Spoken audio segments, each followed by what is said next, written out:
Ahora somos pueblo de Dios. Por lo tanto, desháganse de toda mala conducta. Acaben con todo engaño, hipocresía, celos y toda clase de comentarios hirientes. Como bebés recién nacidos, deseen con ganas la leche espiritual pura para que crezcan a una experiencia plena de salvación. Pidan a gritos ese alimento nutritivo ahora que han probado la bondad del Señor. Ahora ustedes se acercan a Cristo, quien es la piedra viva principal del templo de Dios. La gente lo rechazó, pero Dios lo eligió para darle gran honra. Y ustedes son las piedras vivas con las cuales Dios edifica su templo espiritual.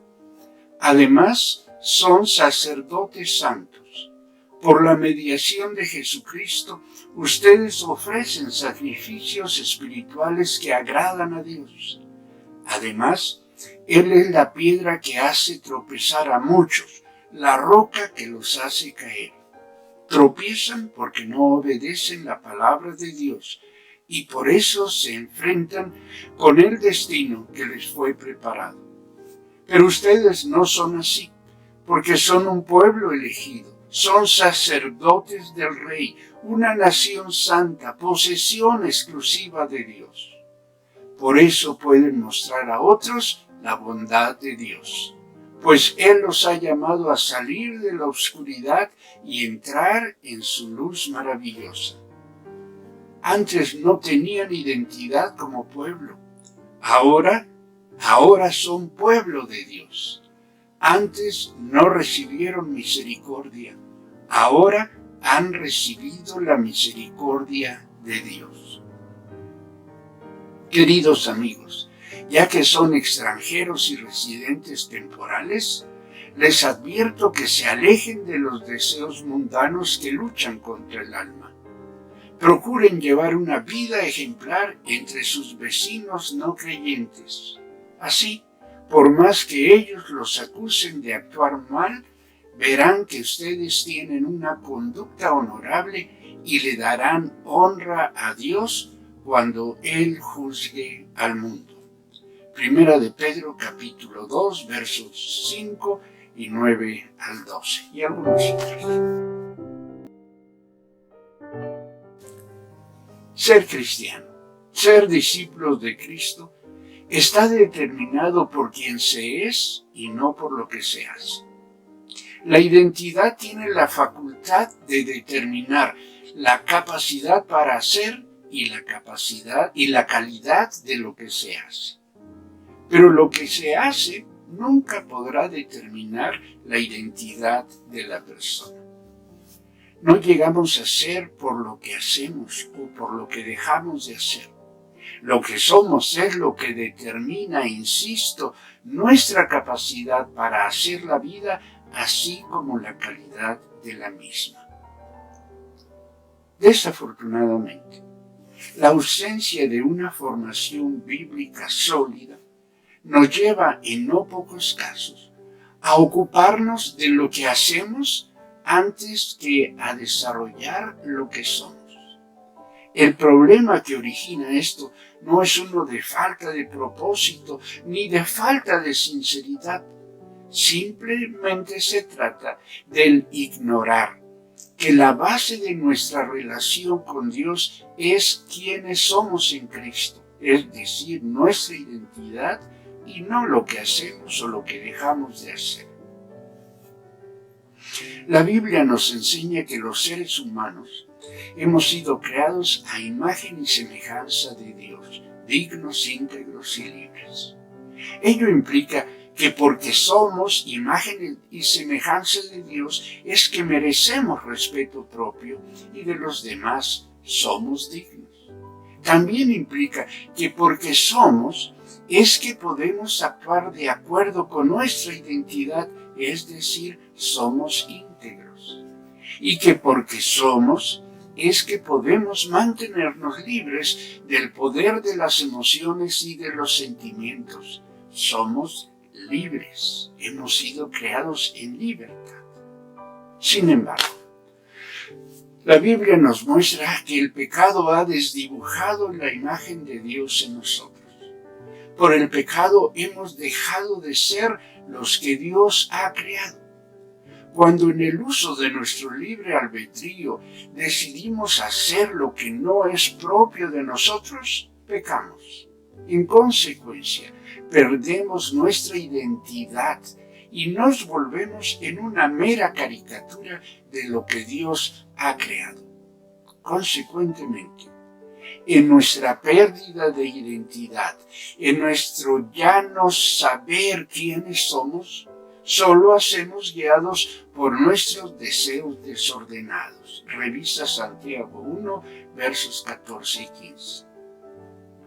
Como resultado de ello, pecamos, es decir, nos equivocamos. Abundamos en el error, siendo cada vez menos capaces de honrar a Dios en nuestra vida, menos capaces de hacer lo que Él ha establecido como lo bueno, como lo que conviene. En nuestro pasaje, Pedro nos recuerda que el antes no determina nuestro ahora, porque Dios ha intervenido en nuestra vida y nos ha hecho por Jesucristo pueblo de Dios.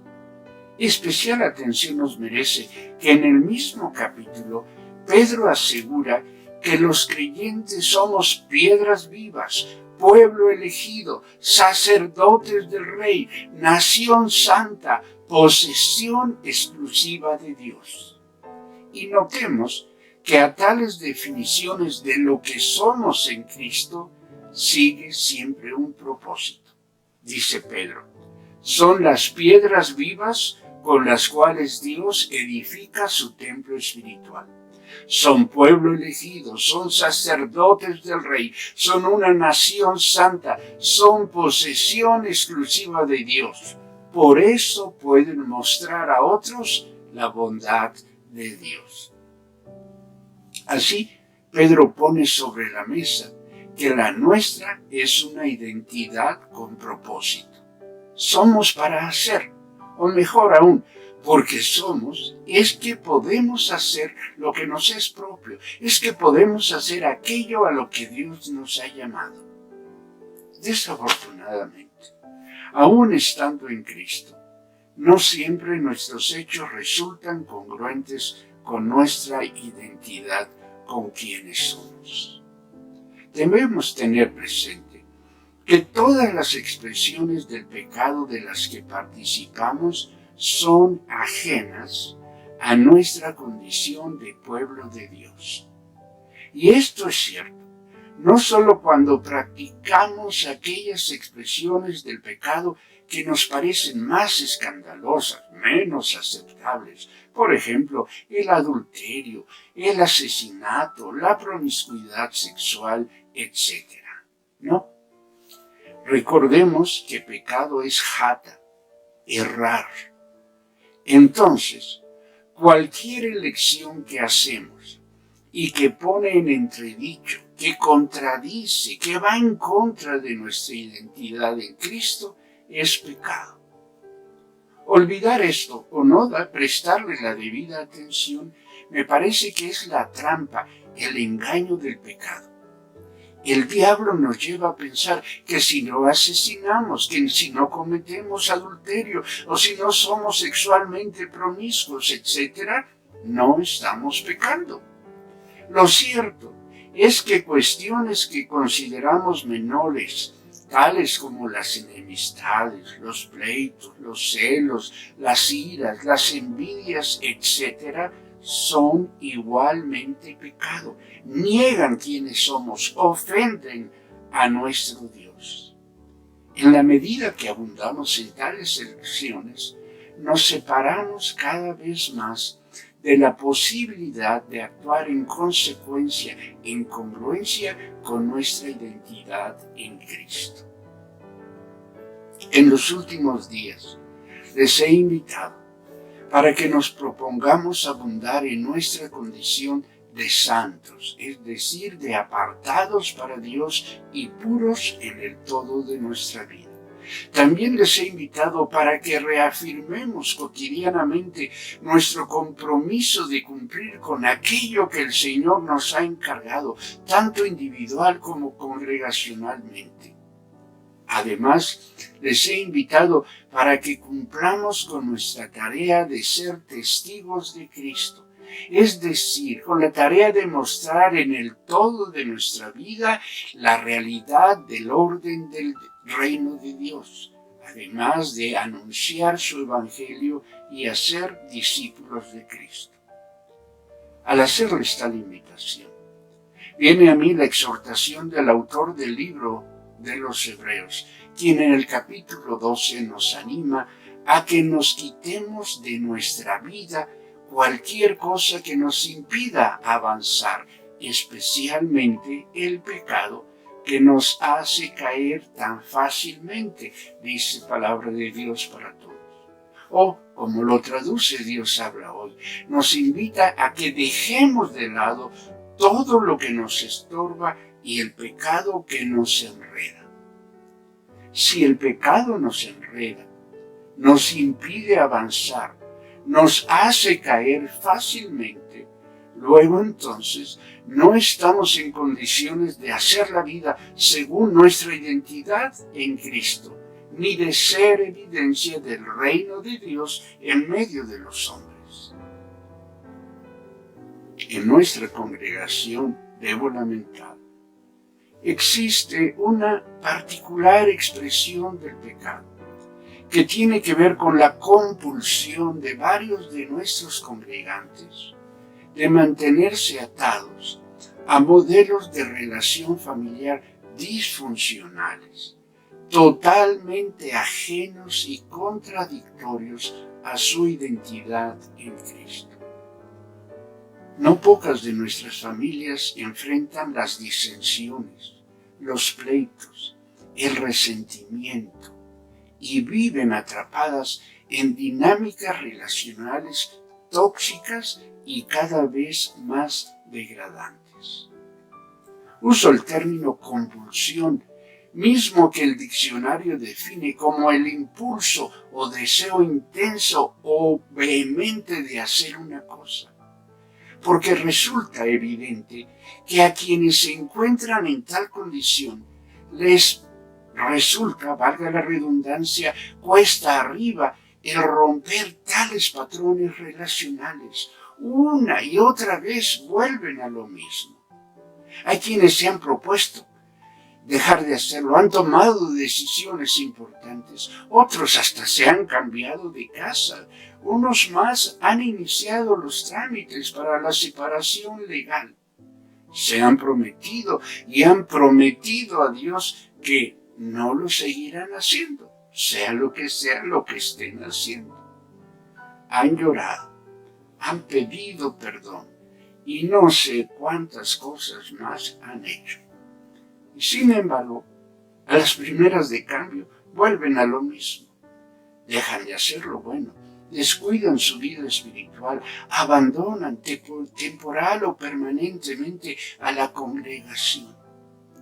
Y al actuar así, en contra de lo que son en Cristo, fortalecen una espiral de degradación y autodestrucción.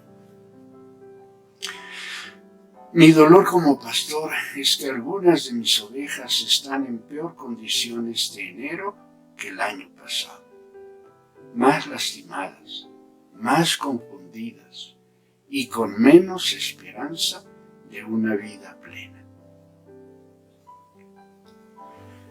Pedro explica la dinámica de tal constante de pérdidas. Él dice, tropiezan porque no obedecen la palabra de Dios y por eso se enfrentan con el destino que les fue preparado. Aquí conviene hacer un paréntesis y considerar una expresión más del engaño del diablo. No pocas personas permanecen atadas a modelos familiares tóxicos, a relaciones tóxicas, porque consideran que tal situación es la voluntad de Dios. Piensan que por alguna razón o con algún propósito Dios los mantiene en tales modelos relacionales. Pues bien, cuando Pedro dice que por eso enfrentan el destino que les fue preparado, no está diciendo que es Dios quien les preparó o los condenó a tal destino. Con tal expresión, el apóstol se refiere al hecho de que, como dice Pablo, la paga que deja el pecado es la muerte, Romanos 6:23. Más aún, Pedro recupera el dicho de Jesús, quien aseguró: el propósito del ladrón es robar, matar y destruir, Juan 10:10. Lo que Pedro establece es que quien hace la vida en contra de su identidad en Cristo se enreda más y más en una espiral de degradación y de pérdida constante. Se insisto en ello. El conocimiento de la palabra, la búsqueda constante del Señor y el cultivo de la comunión con nuestros hermanos en la fe sirven como recordatorios poderosos y constantes de que no importa la sinceridad, ni siquiera la intención, menos aún la decepción con que lo hagamos, el pecado siempre tendrá como único resultado nuestra destrucción. El destino de quien persevera en el pecado es irremediablemente la muerte. La buena noticia es que ahora somos pueblo de Dios. Hemos recibido la misericordia de Dios. En otras palabras, en Cristo somos libres del destino que nos fue preparado por el diablo. Ya no estamos bajo el poder del pecado y no estamos condenados a seguir equivocándonos en el todo de nuestra vida. Jesús ha venido para traernos vida plena, vida abundante. Jesús ha venido para destruir las obras del diablo en el mundo y en nosotros en lo particular. Jesús ha venido para que en su comunión seamos como árboles que dan su fruto a su tiempo, cuya hoja no cae, y prosperan en todo lo que hacen. Salmo 1, versos 1 al 3. Ello porque el Espíritu de Dios da testimonio a nuestro corazón de que en cualquier circunstancia somos hijos de Dios.